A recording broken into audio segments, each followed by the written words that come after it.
તમને એમ થતું હતું કે કથામાં એટલો બધો ખર્ચો થશે તમારે શું પછો હું પછો વાળો ખરો ને એમ એટલે હનુમાનજીને રાખ્યા અંદર બરાબર છે પણ એ તો તમારા હિસાબે જ આ બધું કામ થયું.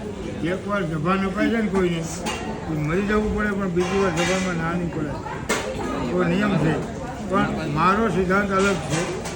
આપણે કરવા બેઠા અમારી છોકરી છે મને પપ્પા તરીકે એને મને કીધું ને આપણું કીધું છે કરી દેવાનું કરવા નહીં એને કહી દીધું ચિંતા છોડ દે કરી દઈશ એનો ભાઈ ત્યાં હોસ્પિટલ ગયો પોતાને ન જવા દો.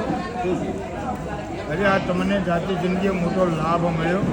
બહુ ભાગ્યશાળી છો કે તમારો છોકરો ભાગ્યશાળી છે કે છોકરાના નિમિત્તે કથા થઈ ગઈ. આ એના નિમિત્તે થઈ ગઈ.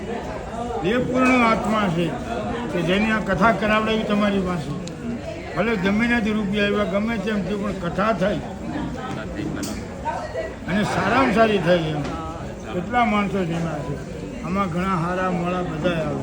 આપણે એક ભૂખ્યાની તલાશ હતી. એક ભૂખ્યો માણસ આવીને જમી જાય અમે જમી જાય છે. આપણને ખબર નહીં હોય કે ભગવાનના સ્વરૂપમાં કોઈ પણ આવે ને જમી જાય. હનુમાનજી મારે કથા સાંભળતા હોય એટલો આનંદ આવતો હોય. કથાની અંદર દરેક દેવતાઓ હાજરી આપતા હોય અને તો જ આનંદ આવે. તમે ના જમી લીધું.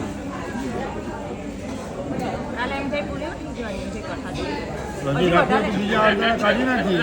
હમણાં બીજા તૈયાર જ છે. આપણે હું કાલથી ચાલુ કરી થોડું જોવું પડશે મારે બીજું કાંઈ નહીં. બાકી વાંચીને કાઢી નાખી આગળ આવી જાય. હા કાલે 7 દાડા થઈ જવાના જ્યોતિમાં 7 દાડા થઈ ગયા. ઓલા છોકરા